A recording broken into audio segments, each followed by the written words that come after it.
ఆయనకెందుకు? పిల్లకి తోడుగా వెళ్ళింది నేను. మేము సరుకుల మూట తీసుకుని దేవి ఉత్సవానికి వెళ్ళాం. కష్టపడి అన్ని అమ్మాము. నా చేతికర్ర సహాయంతో పిల్ల తాడు మీద నడిచింది. ఇక లడ్డూలు అమ్మడానికి సహాయం చేసింది లఘు అమ్మ. ఈ నల్లుడేం చేశాడు? ఈయనకెందుకు దిష్టి తీయడం? మా ఇద్దరికి తీ ముసలమ్మ, అది చాలు. పాండు, ఇలా చూడు, మా సక్కు ఇంకా నువ్వు సరుకులు అమ్మడానికి చాలా కష్టపడ్డారు. కానీ మన ప్రయత్నం విజయవంతం అవడానికి కారణం ఆ పాండురంగడు. మనల్ని ముందుకు నడిపించేది ఆయనే. అందుకే ఆయనకి దిష్టి తీయాలి. అలాగా? అయితే సరే.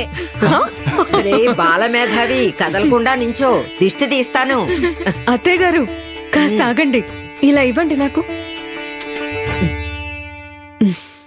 మీరిట్ రండి, ఇక్కడ నిలబడండి.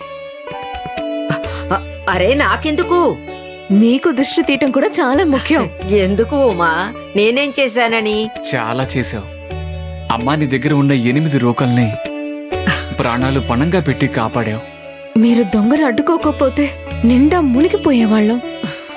మీరు మాకు ఆ పాండురంగడితో సమానం. అందుకే తప్పనిసరిగా మీకు కూడా దిష్టి తీయాలత్తయ్యా. అత్త దిష్టి, అమ్మ దిష్టి, ఇరుగు దిష్టి, పొరుగు దిష్టి, అసూయ పడే వాళ్ళ దిష్టి, అందరి దిష్టి పూర్తిగా తొలగిపోవాలి.